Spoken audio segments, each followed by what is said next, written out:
Welcome back to Sledgehammer Horror, guys. I am Ken Sledge, and let's talk horror. Now, today I am joined by the amazing Andy Mitton. Andy, how you doing today? I'm doing great. How are you, Ken? I am doing very well. This is something I was hoping would happen, and the fact that it's happening now has me super, super excited. But Andy, before we get into why you're here, I want the people that don't know you to get to know you a little bit. Andy is a writer, director, editor, and composer, originally from Boston, out there where they have the finest baked beans. Um, the Harbinger is his fourth feature, and anybody that knows, which if you're watching this now, you know, we did our top 10 horror movies of 2022, and this movie cracked the top five. I had my list written, I had it ready to go, and then I watched this movie and I had to go and completely rewrite my list. So before we go on any farther, what were some of your inspirations? And I know the obvious is COVID, but what were some of the other inspirations for you for writing such a heart-wrenching and terrifying film? Uh, well, the idea for the Harbinger, some of the core ideas were swirling around before the pandemic. I think the pandemic provided the existential dread that became like the glue, and made it all sort of fall together in my head. But I've been wanting to work in nightmares. I was having nightmares at the time that I wrote, and I'm not a nightmare dude usually, but I was having a bad bout. And I just think that people avoid it too often because they figure, Freddy Krueger just, it has that covered and you're not allowed to Sure. go there. But I just think there's so much more to explore. Um, and so the tonal touchstone for my other favorite sort of dreamscapey movie was Jacob's Ladder, Yeah. because I adore that movie. And I love how warm Tim Robbins' character is in that movie and like how cold the world around him is. And that's the sort of thing I like to shoot for. And, the dreamy stuff there is very grounded, very human. Mhm. So that was a touchstone going in. And then, yeah, I mean, at that point, I sort of, whatever I love along the way gets then in there as influences, but I tend to put it all down and just start focusing on, okay, what's this story going to be, and it just makes sure that first and foremost it's distinct and it has its own fingerprint. Right. Well, and the good thing about this is if you guys haven't seen the film, it's right down here in the description. So make sure that you're checking the film out. But on top of that, if you haven't seen our review on it, that is also in the description as well. So make sure you're checking these out. Another thing I want to talk about real quick, because I don't want to get too spoilery with this, because I'm Mm-hmm. a huge fan. And I feel like even in our review, we said it about six times. Go watch this movie unspoiled before we spoil it for you. There's a lot of darkness that goes with this film. Is it hard to get into such a dark place and then pull yourself back out? Or is it something that you've always been as a writer, you're able to separate that fantasy from reality pretty easily? I get sometimes when I'm writing and it's going, I can take the weight on, and I can feel a dip, or I can like bump myself out. But like for the most part, I get so much joy out of making things, and feeling things click and come together, that actually the process of making something this dark and cold is like, it's pretty warm and fun. It's why I have to explain to my kids all the time when they're wondering, "Well, why does my father do what he does?" um, and the best answer is like, there's a Grand Canyon between fiction and nonfiction, and everything we do is like is made with a lot of love. And there were a lot of big hearts on the set, and it was like a nice place to come to work. So despite what we leave, maybe what the audience feels in the theater, sometimes I forget because we've been doing screenings and I won't watch it anymore, right? I'm in the bar and I'm like, Right. I've had three beers, and I sort of waltz into the room where the audience has just seen the movie to do the Q&A, and I see the weight of the movie sitting with the audience, and like, oh yeah, I did that. I have to get into that mode. Yeah. Well, because it is very, very dark. But what I love about this movie is there's this darkness to it and there's this fear to it. But throughout the movie, you feel a real connection of love throughout the movie, whether it's familial love, whether it is a very strong friendship. And something that I brought up is with our two main lady heroes, you don't know if they were lovers at one point or if they've always been friends, but it doesn't matter. in the grand scheme of things. It never gets touched on, but it's not important because it's just love. And the love that you feel between them doesn't matter if it was romantic or platonic. It's such an undercut to what the story is that it's not an important part of the story to come out. So, is that something that you tried to make purposely vague, or is that something that just because the actresses were so well with their chemistry that it came off that way? I mean, you sort of perfectly articulated what was probably in my head at the moment I left the script where it was. Because Mhm. yes, I explored dropping a few more breadcrumbs that might have leaned it one way or the other and made the exact decision that I'm not going to say better than you just said. Like what matters is the connection. That's Right. and it's almost nicer not to have to know that. That highlights, I think, what the real values are Yes. of these people and of the story. Because in the grand scheme of things, at the end, love is love, and it doesn't matter if it's platonic or romantic. You feel the love that these two have for each other, Yeah. and it's a very, very special thing. So, if you, like I said, guys, I can't recommend this movie enough. And this isn't lip service because he's on the podcast. I asked him on the podcast because of how much I enjoyed the film after watching it. So, another film I want to talk about real quick, The Witch in the Window. If you want to talk about a devastating twist ending, check out The Witch in the Window. This is another movie. It was 2018, and it was acclaimed throughout festivals. Got picked up by Shudder, which I believe it is still on Shudder to this day. Hmm. So make sure you guys, if you don't have Shudder by now, we're on episode like 380, guys, and I've talked about it in like 300 of them. You need to get Shudder because it's, if as a horror fan, it's the best. You get the Yes. best original content. You get some of your favorite old horror movies. You get some amazing original TV shows.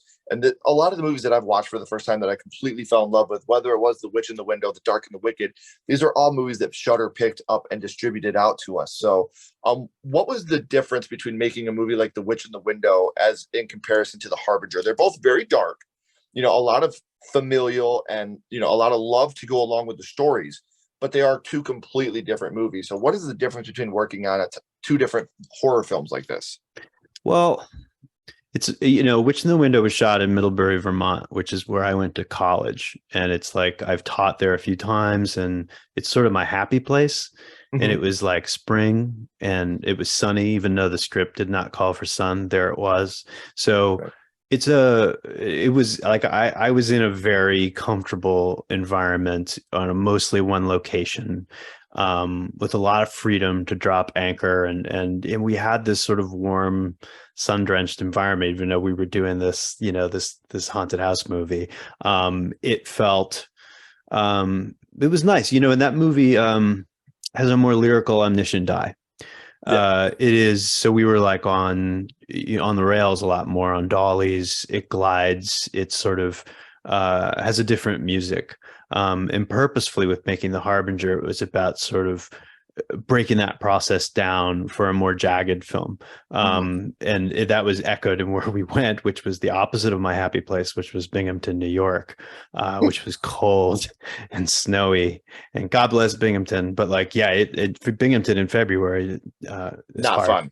No, no, no, not at all. And it tested us, but it was it fit the movie. And so the cinematography in that movie is in The Harbinger is largely handheld and kind of just kind of doing a much more human, raw dance. And even the performances are more naturalistic. So I really like to play in different flavors. I think that keeps me spry. So Right. I like to kind of bounce off the last thing I did a little bit. And so that about covers it. Sure. Well, and The Witch in the Window definitely has. I mean, and don't get me wrong, The Harbinger does have a lot of parental, oversights throughout the movie. The Yeah. Witch in the Window has a little bit heavier on the, father son thing, especially. Does being a father influence how you write moments like that throughout your films? Yes. Well, it's definitely Witch in the Window. It was front of mind. It was very much about, I mean, they were very small at that point, my kids, but like it was easy. I'm still only halfway to 12 with my kids, but like I fear it, right? Like, it's like the doomsday clock coming at me when they turn 12, and it's like I gotta stop I had to start like telling them how things really are. It's not going to be easy. Yeah, man. And that was, I don't build a story to tell that. I build a story that I love, and then I let that stuff sort of pass through. And so, yeah, family is important in the Harbinger as well. And I'm a family person, and my family is really important to me. But the themes of the Harbinger were a little grander in Mhm. scope, not just because of the pandemic, but because of just sort of a darkening time. I think we were all feeling, and the feeling of the amount of lives we were losing without common sense, without the ability to be with one another, and our identities sort of dissolving under that weight. And so it was heavier, you know. Oh, and my wife is a respiratory therapist. She was before the pandemic. So Wow. this is something in this house we take very, very seriously. We have for a very long time. We're not like the nosy bitch neighbor. We don't have to see kids die in order to take it serious. So, one thing I do want to say though about the witch in the window, it has one of the scariest phone calls you will ever see in a movie. So if you haven't checked that out either, guys, like I said, these are two movies that I'm a huge fan of. So being able to have, this conversation with you, Andy, is very, very special to me. So I do want to say thank you. And before we get into, again, the reason you're here, a couple more things. You did do some independent horror. We Go On in Yellow Brick Road, which you did with co-director Jesse Holland. And now you are working with Holland again, correct? Or you did work with Holland again on Listen, for the anthology Vision, Five Senses of Fear. Is that something that you guys have already finished? Yeah, actually, that came between Yellow Brick Road and We Go Okay. On. Okay. So Jesse and I, we don't have plans to work together, but we're always in touch. We're good friends. We're like, it's not like a one of the bad breakups or anything. Good. Not at all. He's one of my best friends. So But that's yeah, Listen, awesome. My Children was a little random anthology movie we did for Chiller. That was it's cool. I'm fond of it, and we met a lot of people that we still work with on that show, including my producing partner Richard King, who's done these last two with me. That's awesome. And it's obviously, I know how things go with NDAs and things like that, but do you have anything coming up down the pipeline that you can tell us about yet, or is everything so kind of under wraps at this moment? I mean, I know What? that's hard to ask because I know that the Harbinger just came out, so I'm not trying to like, No, no, more, no, more, no. more. Believe me, that's where my brain is. No, no, the heart, like I'm definitely looking to the next page. And this film was meant as a bridge builder, to hopefully work under another tier. We've been with XYZ Films, who've been like amazing. I am, talking with them about a film. I'm talking with several producers I'm excited about. I'm too jaded to get very specific, but I've told the general idea before. There's a movie I'm hoping to make that's it's called Walk with Me into the Darkness. That's like a cosmic horror thing that takes place in a solar flare and has a little coming of age story in it. And it's like adds a little bit of scope. Give me I'm interested in having more than 14 days to shoot something, and like Sure. seeing what trying to open up my potential here in the next chapter as I get into my prime. Well, I can tell you this. I will be along for the ride. And not only me, but if you guys are watching this, you can also be along for the ride because I have all of Andy's social media links down here in the description. So make sure you're following him so you can stay up to date on all the new things that he has coming out and all the things that he's working on. Because if the first two things that I've seen are any indication, the roller coaster is just going to keep going up. The ride just started, man. So we're going to be going to the top of the hill here soon with no sign of looking down. So, we kind of know what you got going on in the future, Andy, and we know what you're doing right now with the Harbinger. But now I'd like to go back to the past. In order to be a horror writer, director, producer, horror has to start for you somewhere. So I'd like to talk about the first horror movie that you watched that got horror started for you. And Andy, your first horror movie was? I've decided it's Gremlins, and there may be some pushback on this, but here's the thing. Gremlins is a horror movie before it's a comedy, and it's in a sea of comedy horrors. And I think of that time when, like, Spielberg wasn't making the movies, he was producing them and sort of hovering over them, and his influence was Mhm. everywhere. And it always towed that line. There are a lot of comedy, like Goonies is a comedy with some scary shit in it, and Sure. Ghostbusters, walks that line. There's some things that scared me, but the first thing that crossed the line for me was Gremlins. And I know I'm not alone. I know it's like, No. I think along with Temple of Doom, it's like the reason for PG-13. Mhm. Um, and rightfully so. And I don't know why they can't retroactively change the rating, because people showing this movie to their kids is wrong. But that's why it's so it's so cruel in a way, because it sucks you in with cuteness and Yeah. Christmas and makes you think it's one of the other movies. And then it has a fucking body count, and then it goes for it. So it's I think I was probably 5 or 6, Yeah. and it was one of those days when I was homesick from school, and like, you know, my mom had to like go to the video store and get a few things, and usually the things that were top of my list weren't available when she got home. But on this day, Ghostbusters and Gremlins were there. Those are I had them, the VHSs stacked, and it was like, this is going to be the best day of my life. And Yeah. Ghostbusters, amazing. And I watched that first, and like I said, it towed the line but didn't cross it. And then I watched Gremlins and was like, had my Mhm. first hit of like what was really possible. See, and I will fight to the death that Gremlins and Ghostbusters are both horror movies. Like, if you take Ghostbusters and you recast your 4 leads there with non-comedic actors, this movie isn't even considered even close to a comedy. The only reason it's comedy is because of the abilities of our 4 main cast members, in my Yes, opinion. they're doing a Um, shtick really well the entire movie, and it made all these you amazing get one-liners. you get that librarian, when Oh, she jumps up, and then like another scene that really got me from the OG Ghostbusters, when you have Sigourney Weaver sitting on the chair and the things are coming out of the chair and grabbing her and spinning her around, like, and yeah. same thing with Gremlins. Like, I will fight to the death. I'm also the guy that will fight to the death that the Terminator is a slasher film. I mean, he wears a mask. He Sure. kills every Sarah Connor in the phone book. He's relentless. He won't stop. So these are things that I will fight to the death on. And Gremlins is one that, how can you argue the fact that it's a horror? I don't understand anybody that tries to give that argument. Like, look at the Kate's story when she's Well, telling the that's story about her dad. that's the Like, center of it. I mean, yeah, I mean, can I read it? yeah, of course. Yeah, it's not that long. It's worth hearing this. The worst thing that ever happened to me was on Christmas. Oh God, it was so horrible. It was Christmas Eve. I was 9 years old. Me and mom were decorating the tree, waiting for dad to come home from work. A couple of hours went by. Dad wasn't home, so mom called the office. No answer. Christmas Day came and went, and still nothing. So the police began a search. 4 or 5 days went by. Neither one of us could eat or sleep. Everything was falling apart. It was snowing outside. The house was freezing, so I went to try and light up the fire, and that's when I noticed the smell. The firemen came and broke through the chimney top, and me and mom were expecting them to pull out a dead cat or a bird, and instead they pulled out my father. He was dressed in a Santa Claus suit. He'd been climbing down the chimney on Christmas Eve, his arms loaded with presents. He was going to surprise us. He slipped and broke his neck. He died instantly, and that's how I found out there was no Santa Claus. Again, mic drop. That right there is its own short horror story right there.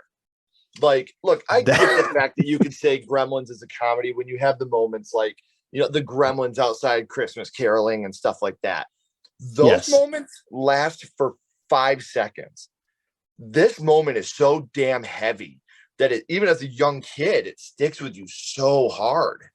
I mean, I had to put it away in like, I had to like, because I believed in Santa Claus when I was 5 and 6, and I continued to somehow, but I know some part of me didn't. Some part of me didn't unhear that, no matter how hard I tried. And that's, I mean, so you market a movie like largely based on like these fuzzy, stuffed animals you're going to sell, and giving the vibe, marketing it as a family movie, and then you drop that, like, that's a crime. I mean, it's an amazing crime. Like, that's a wonderful speech. Like, it's a great Chris Columbus at Oh, the time. I mean, super confident writer. yeah. And you can feel it throughout the entire movie. It's like written with a lot of confidence. It's clever. All the pieces fit together. Um, I don't know. Watching it as an adult, I have a few questions. Like, I kind of wonder why Judge Reinhold doesn't come back into this movie and get, like, he needs to get Gremlin, right? Like, that had to have Yeah, been somewhere. for Like, sure. if Deagle gets it, Judge Reinhold needs to get it. So I don't understand that. But Right.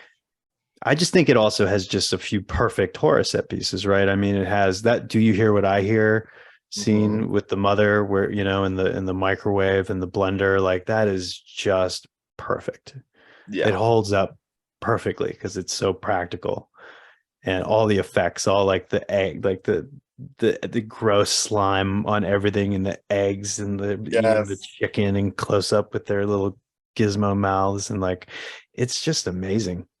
I love it. I also, this is a movie that we always watch.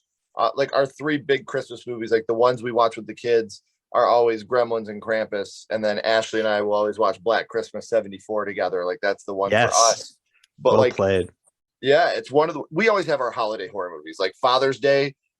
That's my day. We're gonna watch Creep Show. I want my cake. Like I gotta watch Dude, that for Father's that's Day. one of my So all-time favorites. yeah. Oh yeah. So I mean, this is like, and I couldn't let a year go by without watching Gremlins. Like this is, it's been a Hmm. tradition since I was blessed. I had parents that were young, kind of irresponsible, but we owned a video store. Downtown Video was the name of our video store, and I was able, if I did my jobs throughout the week, like you'll remember, they had the VHS, the VCR tape that had the white spot on it. And you would pour the liquid in it and put it in your VCR to clean your VCR. The head Uh, cleaner, yeah. yeah, the head cleaner. If I did the head cleaner and we had a VHS rewinder, it wasn't even a VCR, it was just the rewinding machine. If I did that throughout the week, I got to take home a Nintendo cartridge and a movie. So Yes. like this is where my love of horror started, was when we were young. YouTube was walking up and down the aisle looking at the cover arts, deciding which one stuck out to you the most. We couldn't just go look up trailers on our phones. We had to Right. manually scan every cover art, like, oh my gosh, that guy has pins in his head. I think I want to watch that movie. Or Yeah. wow, that cut off hand is hitting the doorbell saying ding dong, you're dead. I'm in. The one that So pops out at me. Do you remember Ants? I oh remember yeah. remember I think every young boy in the video store remembers the cover of Ants because it just wrecks your brain. It's just like there's cleavage, but there's ants on the Ants cleavage. all over the cleavage.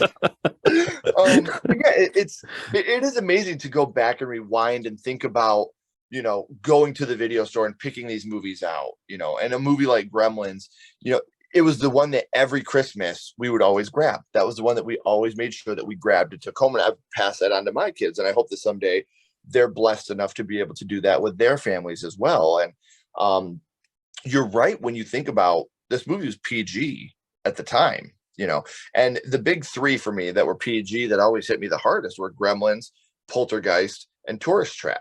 Like Oh, these you have three to put movies. Jaws in there. Oh yeah. Well, I mean, I think that one goes without saying, because my argument was, That's I don't even absurd. want to I don't even want to potty train right now, because I'm just saying, I've seen sharks in water. I've never seen sharks in a diaper. So a shark's not going to bite my ass if I sit in my diaper and shit myself. That was my frame of mind as a 3-year old. But um, now we talked about with Gremlins, obviously the scenes that were so effective. But was the Kate's story, was that the most effective scene from the film for you at a young age? You know what it was? And I know this is just funny now when you grow up, but for me, what I actually remember more, I mean, that was a different kind of moment. That was like something broke in me, and I'm not going to admit it, which is like super, super complicated, right? But like the one that really just got me on like a physical level was Mrs. Deagle's death, because as monstrous as she is, they show her with all her cats. I love the scene with the cats. I love everything about the art direction in her house. And she's so, and you see it. She's like, oh, she's so good to her cat. She's terrible to people, but this is her world. And when she goes up, something about the image after she's shot out the window in her chair, when the cops pull up and they just see the chair with the feet sticking up, Yeah. that shot, because I knew it was, I was like, I just hadn't seen dead bodies in movies yet, and something about that way of showing it was uncanny and strange, and I didn't like it, and I had a Right. moment of like, should I be should I be watching this? Should I shut this off? Is this safe? I mean, and then It's the it same goes moment that on. as an adult you just completely fall in love with when you Oh, see it. it's Yeah. amazing. Yeah. And this time I realized the other cop, like the second cop, is Jonathan Banks, is like from Breaking Bad. And I just had no, once that hit me, that really threw me for a loop. My God. But yeah, and everyone's so good in it. It's just that Mhm. slightly stylized acting that everyone is on the same page. And there's no like, it's not like they only get the bad people, because then they get the Futtermans.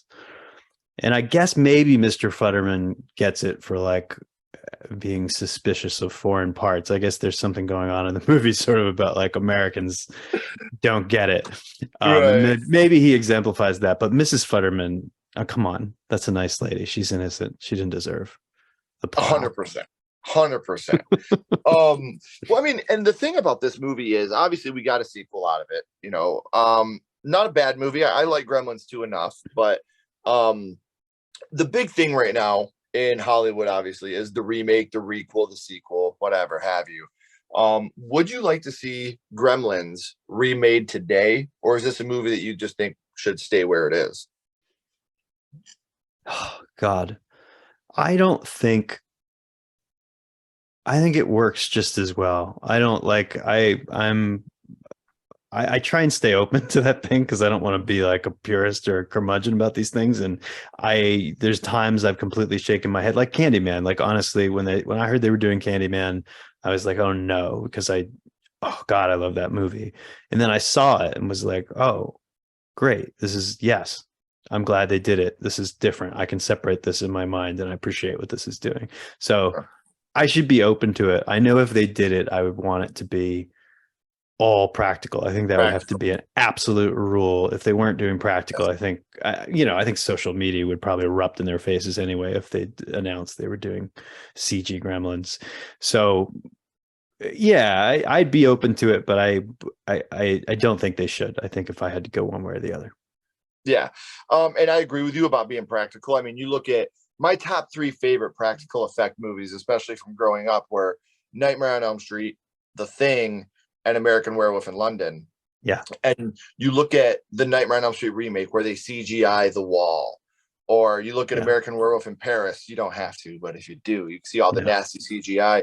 And the Thing prequel that they came out with was all CGI, and it really takes away from what these movies built in their practical effects. So I agree with you there. I think if you're gonna redo it, you look at Chucky, what they just did with Chucky on the Sci-Fi Channel.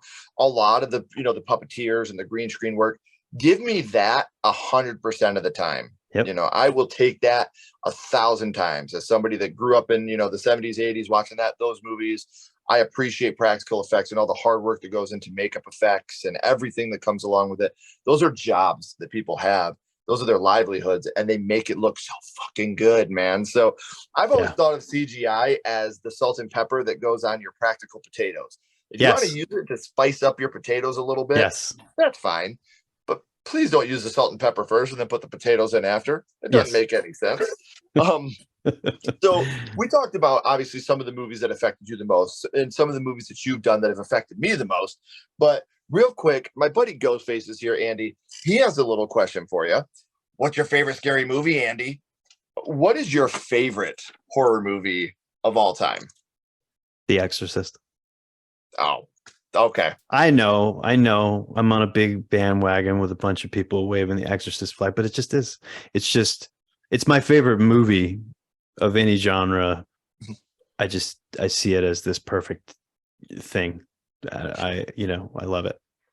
And for repeat viewers, I'm so sorry you have to hear this again, but The Exorcist, in my opinion, is the scariest movie of all time. And this is exactly why I'm going to say it. As a child, it scared me so bad. It's the only movie my mother ever shut off and said, "This is too much. You're not watching this." Um, and it terrified me. And then I went and watched it again, when they did all the re-release and everything. And I was a parent at this time. And now I watch it through the scope of this is my little girl. And like you get the scene where she's laying there on the bed and "Help Me" comes on her stomach. Oh, right. Yeah. And now this Yeah. isn't just Pazuzu. My little girl is still in there. And my one job that I have on this planet, I'm failing. I can't help her. And that type of helplessness, I just remember sitting watching it. Like, when I can have a movie that can affect me as a child and then scare me just as much in a completely different way as an adult, you've done your job. And I think The Exorcist, I will never, ever argue with anybody that says The Exorcist is their favorite horror movie or the scariest movie they've ever seen. I'm with it. I'm in it. I get it. I mean, all very well put. I could not agree with you more. Well, I mean, I just want to, again, thank you so much for coming on, but we're at the end of the third act, guys. The credits are about to roll and the curtain's about to drop. But before that happens, Andy, what we're going to do is we're going to bounce back to Gremlins. And what we're going to do is we're going to rank this on a skull count. Now, we're not judging Gremlins on acting, production, score, direction, nothing like that. What we're doing here, brother, is we are just strictly ranking this movie on how much it affected you on your first viewing. So 0 skulls being not effective, 5 being extremely effective. You can use half and quarter skulls anywhere in the middle. Andy, what would your ranking of Gremlins be? It's 4 skulls, but a full skull and a half of that is that secret something broken inside. I mean, like, it is. Yeah, it's a beautiful cinematic crime that should go down in history as a gorgeous, terrible thing. Yeah. That we can. I mean, it was a hell of a time to be 6, like, and be homesick from school. So yeah, Right. it left a mark. And it's amazing to hear you talk about this movie with such a glee because, like I said, it's a movie that I think all of us, it's so special with us because it is scary. But at the same time, when I was young, they would play this movie at 1 o'clock in the afternoon on Fox 36 Toledo because it was rated PG. So Yep. I'm sitting there watching the X-Men cartoon, and then it goes, He-Man and the Masters of the Universe, Gremlins. It's like, what the hell? By the power of Grayskull, I need some help here. Like, so again, Andy, thank you so much for coming on. And you guys, I said it at the beginning, I said it in the middle too, but it's my show, so I'm gonna say it one more time. I have all of Andy's social media links down here in the description, so please make sure you're giving him a follow so you can stay up to date on everything he has coming up in the future. Andy, please don't go anywhere. I got a couple more questions for you. Everybody else, as always, keep talking horror, stay what you are, and we'll see you guys soon.